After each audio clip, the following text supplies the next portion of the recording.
Trump and Biden spent 90 minutes last night debating why they should be president. But the media doesn't want you to hear what Trump said. They're afraid you might agree with him. Instead, they focus on bogus claims that Trump won't denounce white supremacy or whatever it is. He's already done that countless times. You know it. You've seen the videos. So in the interest of balance, we've put together the 5 most important moments for Trump from the debate.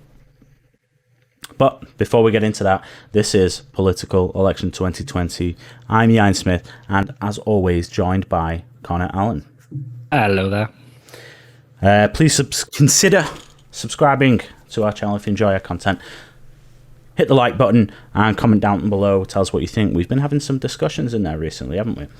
Lots of great comments there. Thanks for all the comments, guys. Please do keep them coming. And we love to respond to them. We love to debate and engage with you. Yeah, absolutely. But to be honest, the best thing you can do, if you want to help us, is share the video. Share it on your social media. Help us get our content out with people you think would enjoy it. So, let's jump straight into it. So, first point, Biden, or shall we say the far left's grip on Biden. Let's play this clip. I want to make Mr. sure... Mr. President, can you let him finish, sir? No, he doesn't know how to do that. He has... You'd be surprised. You pick You'd be surprised. the wrong guy, the wrong night at the wrong time. Listen, you agreed with Here's the Bernie deal. Sanders to the The manifesto. whole idea... Let him... There is no manifesto, number Please one. let him speak, Mr. Number President. two... You just lost the left. Number two... You just lost the left. You agreed with Bernie Sanders on a plan folks, that's absolutely folks, agreed do you have to, any and under that idea plan, what you have this clown's socialized, doing? They call it Mr. Medicare. Do you have any President. Socialized medicine. Mr. Well, I President. tell you what, he is not... So there you have it. I think he's just genuinely, Trump is genuinely hilarious, and anyone who says otherwise is lying to themselves. But before we actually get into talking about the division with him and Sanders, can we just say that Joe Biden and Donald Trump have gulf in personalities that is massive. If Trump can walk all over Biden like he's just done there, he's bullied him out of the way. Yeah. In one of the most important days of Joe Biden's life, is Joe Biden going to be like with Vladimir Putin? Yeah, exactly. I mean, we're going to be doing a video tomorrow. We're going to talk kind of a more broad analysis of just the debate itself and you know, kind of what we think will happen from this. But I think that is one of the key elements, is that when people come to debate, they're not really necessarily there for policy. They're there to see the candidates. And a lot of it comes down to personality. Trump gave off, you know, the personality of a leader, and Biden gave off the personality of a weak, old, frail man, right, who's just bullied and cast aside every time Trump felt as if he had something to say. So, but yeah, I think this issue in particular, this is probably the biggest issues that Biden faces with his own base. I mean, probably the biggest issue he faces. A lot of those Bernie Sanders fans out there, this is the most important issue for them. Medicare for all. Biden doesn't support it. So Trump getting him to, you know, announce that on the biggest stage, yeah, I'm not for it. I think that's really damaging for him. Absolutely. I mean, Joe Biden just has an absolute nightmare, doesn't he? He has to unite so many fractious, different factions of the Democrats. He has to unite centrists with Black Lives Matter extremists. He has to unite Medicare for all with, again, these centrist Democrats and these Republican swing voters. How is he doing that? He's not. And so Trump's really played a masterstroke here, because with one swish of his eating sword, he's just absolutely exposed him. Yeah, certainly. And I think, I mean, this isn't the last we'll hear of this. You know, Biden has to continue to infuse these people. I don't know if you... I don't know, you call them far left, radical. I don't know if you call them that. I think they're quite left, aren't they? They're socialist. They're not people. Yeah, they're socialist. We're not talking necessarily about Antifa. We're just talking about, you know, like Bernie Sanders fans. And there's a lot of them, right? He has a lot of fans, and a lot of them are in the Democratic Party, and he needs to maintain their support. And just the way he keeps casting them and their interests aside, I don't know if he necessarily will maintain that support. So this is a big issue, and I think probably the most damaging aspect of the debate for Biden was probably this Medicare for all, the issue on Medicare for all. Let's take a look at the next clip, and a similar issue really. This is on Antifa. I'll tell you what. Somebody's got to do something about Antifa and the left, because this is not a right-wing problem. His This own is a left-wing. FBI director This said is a left-wing go ahead, problem. white supremacists. Antifa's an idea, not an organization. Oh, you gotta be not kidding. malicious. That's what Oh, really? his It's an idea. FBI director Gentlemen, said. Well, then you know what? No, He's no, wrong. we're done, sir. We're Everybody- moving. Chris Wallace again coming in to save the day for Biden. Mon's But got yeah. to save the day. Joe isn't doing it.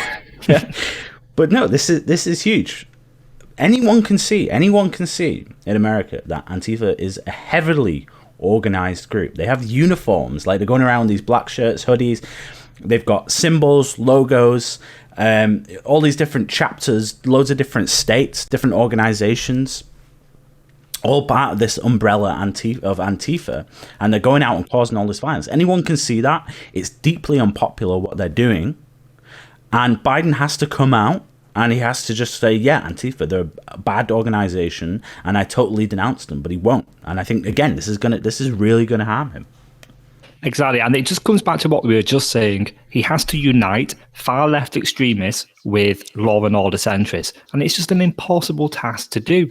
And I kind of get his point a little bit in terms of Antifa being a very decentralized organization, but that doesn't mean it's an idea rather than a group. It's a huge group. And what I would point to is, if this is white supremacy, if this is Proud Boy chapters, okay, Yeah. and Trump was, Proud Boys is an idea, it's not a group, they would be up in arms, and the mainstream media would never let you hear the end of it. Yeah, absolutely. And if anything, I mean, Antifa, would you say that? I mean, they're a bigger organization than Proud Boys, and certainly they extend much further than Proud Boys do, and they have a significant more impact, a bigger impact on American society than Proud Boys do, right? So if Proud Boys are an organization and Antifa are, would you say that's like would you say that's a fair classification?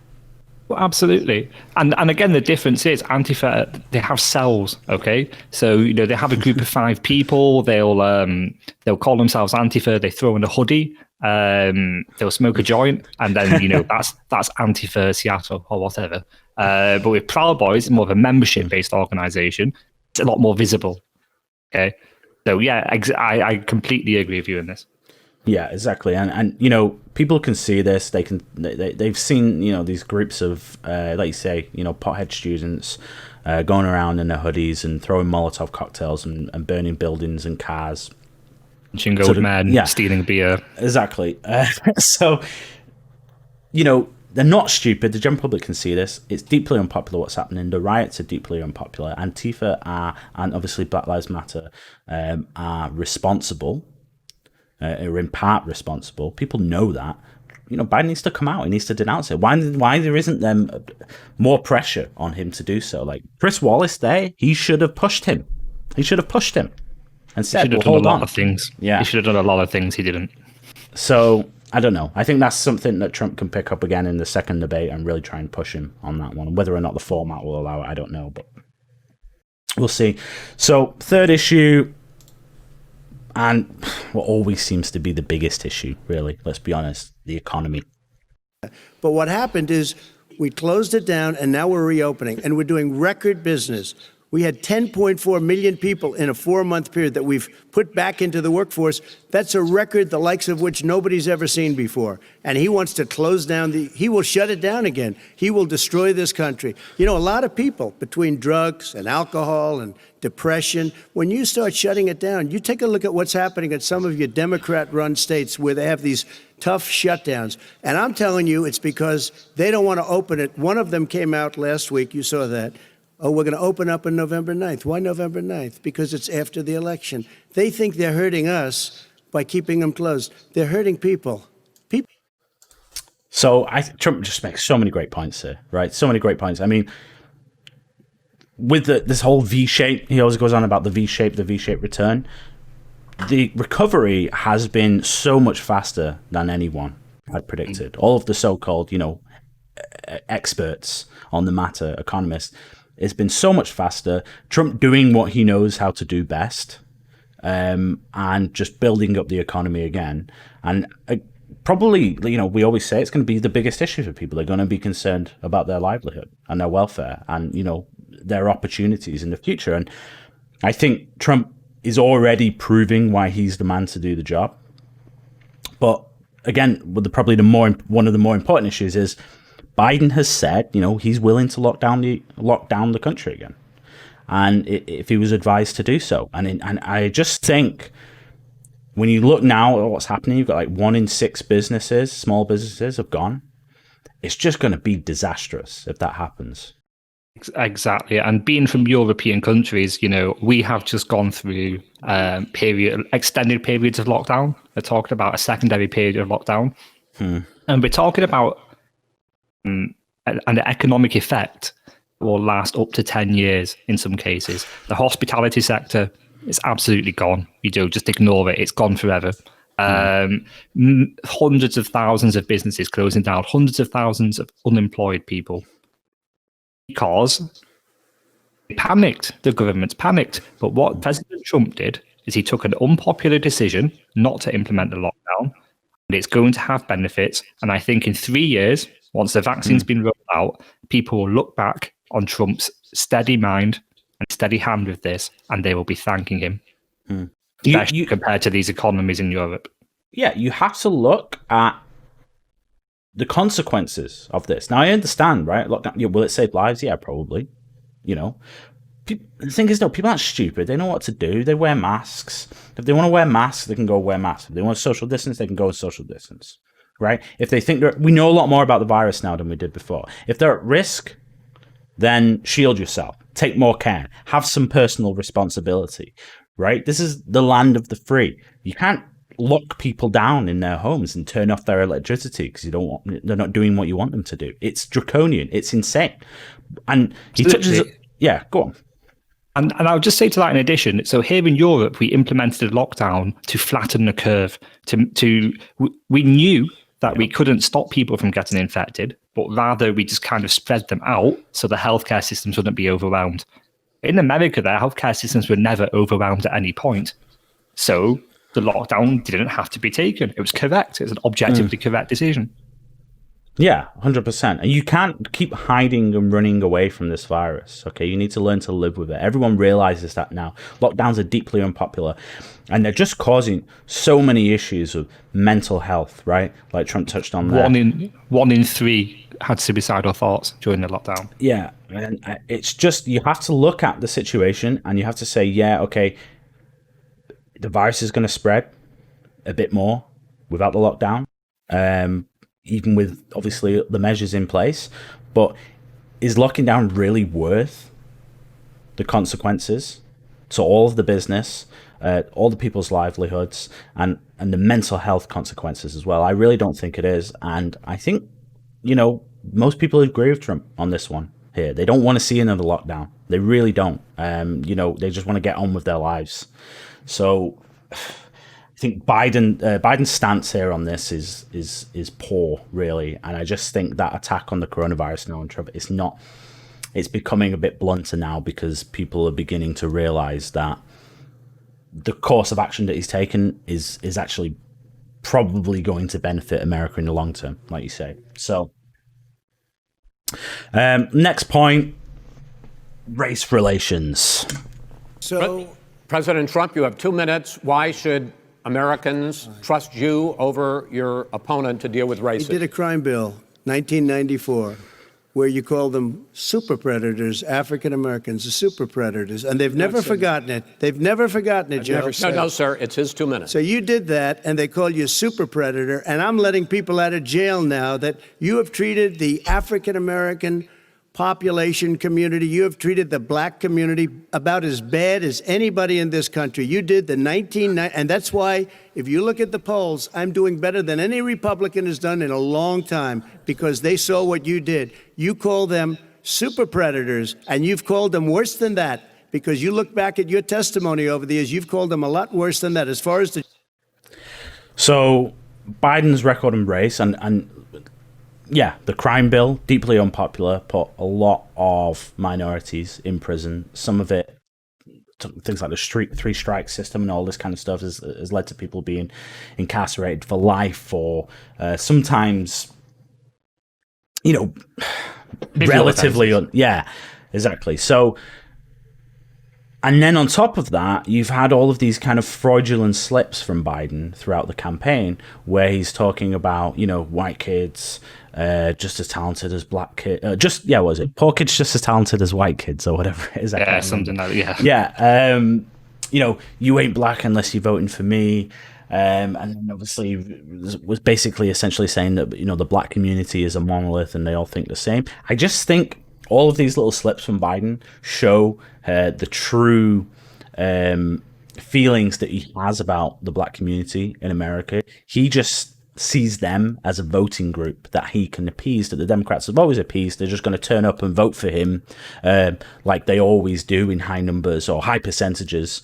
And I think Trump is showing and pointing out there just the utter contempt that he actually shows for them. Absolutely. And that word you use, contempt, that is the word. Because really, it's very easy for politicians to not see the human for the voter, right? You look at people and there are a certain demographic group who enjoy certain policies, so you emphasize certain things when you're speaking to them. And this is really what Joe Biden's done here. He's an old school politician, 47 years in politics. We can't really expect any different of him. And what Trump is doing is highlighting this time and time again. And it's having an effect, having an enormous effect. And we are seeing Hispanics and blacks swarming to Trump in huge numbers like there hasn't been seen before. Yeah. He's doing really, really well with black voters. Still, we're talking like 15, 20% numbers in some states, but like that's more than double what he had in the previous election. And doing an amazing numbers for a Republican. So, apart from... More than any other Republican, I think. Yeah. And Hispanics, like you say, as well. And I think, it's this walk away movement. There's all of these like quite prominent black conservatives now who were just talking about, you need to walk away from the Democratic Party because they've done nothing for you for decades. They're just there for power, for your vote, and they don't really give you anything in return. Like they'll spend tax dollars on food stamps or whatever and this kind of stuff. It's like these people want living in these poverty stricken areas. Obviously, going back to before the civil rights movement, black communities were treated horribly, and many of them haven't recovered from that still. Many of them still haven't recovered from that. Not recovered, but even prospered from that, I should say, obviously. And what you've seen here, you've just seen them continually voting in Democrat decade after decade, election cycle after election cycle. Nothing is being done, and they're still in these crime-stricken, poverty-stricken areas, no opportunity. And Trump has brought opportunity. And you look at the minority unemployment rates, they're the lowest they'd ever been before the pandemic. So they finally, I think, are starting to appeal. That Republican message, that conservative message, is finally starting to appeal, I think, to a lot of minority voters. So, final point, and probably the most recent, is the Supreme Court. And we won the election, and therefore we have the right to choose her. And very few people knowingly would say otherwise. And by the way, the Democrats, they wouldn't even think about not doing it. If they had, the only difference is they'd try and do it faster. There's no way they would give it up. They had Merrick Garland, but the problem is they didn't have the election, so they were stopped. And probably that would happen in reverse also. Definitely would happen in reverse. So we won the election, and we have the right to do it, Chris. So I think what was great, and this is right at the start of the debate, is he just lays this out in really simple terms. right? Because the argument that the Democrats have is basically with the senators. The senators who, you know, came up with all these comments like, oh, you can't, it's an election cycle, so you shouldn't, we're not going to vote someone in and whatever and all this. The reality is Biden's debating Trump here. Trump has an obligation to nominate someone. He's the president. He's Republican. The Senate is Republican. If they vote through his nomination, then that's their prerogative. If you don't like it, then vote them out. Absolutely. And I think we've saved the best till last here, because really this is the biggest win for Trump out of that entire night, because he has just suffered a week of attack over ACB, over the Supreme Court nomination, over the Democrats banged on about subverting democracy and this sort of thing. All completely unfounded. We have a video on it. You can watch that. And what he's done is he took the opportunity. The very first thing that he did was to lay it out in very simple, very clear terms to almost every person who was watching that debate.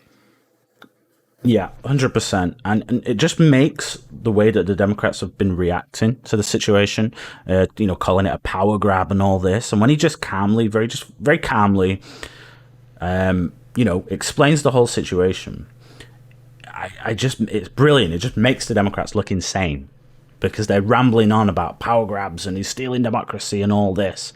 And it's like, no, that's his constitutional obligation to do that. And I think it shows his presidential side too, when he sits there and he calmly discusses how the system works and the procedural aspects of it. Very calmly, very confidently. If this was Joe, he'll be stumbling over his words. He'll be saying, "Oh, you know the guy and the thing and this sort of thing." Yeah, but he doesn't. Very simple, very clear in messaging. Well done, President Trump. Yeah, 100%. And Biden later on was refusing to say that he would or wouldn't stack the Supreme Court. And I just think again that's something that's just going to turn away so many of those moderates. They don't want to see this precedent set where every time a new president comes in, you're going to end up like 12 years from now, like 20 Supreme Court justices or something like this, just getting stacked every single time, more judges added because they don't like the balance. The Supreme Court is the way it is to add those checks and balances and to make sure there isn't any significant and radical change. That they are there to maintain a balance on the Constitution so that one party can't have a stranglehold over it. Absolutely. And just one of the minor points he made was his record on appointing federal judges as well. And he made a very clear point that under Biden and Obama, there were a hell of a lot of vacancies left in these courts, and Trump filled them all. And, fair enough, Biden and Obama didn't do their job. They left the office messy. Trump came in and he cleaned it. Yeah, 100%. And, like you said, that's a new record. So I think that finishes the video for today. Those are our top 5 moments we think for Trump from the debate. Looking forward to seeing the polling that comes out after this and see if there's been any change. I think Biden was the only one that had something to lose here. I think he has lost something. I don't know to what extent yet, but looking forward to seeing that, and we'll be reporting on that as soon as those polls do come out. So until next time, thank you for watching.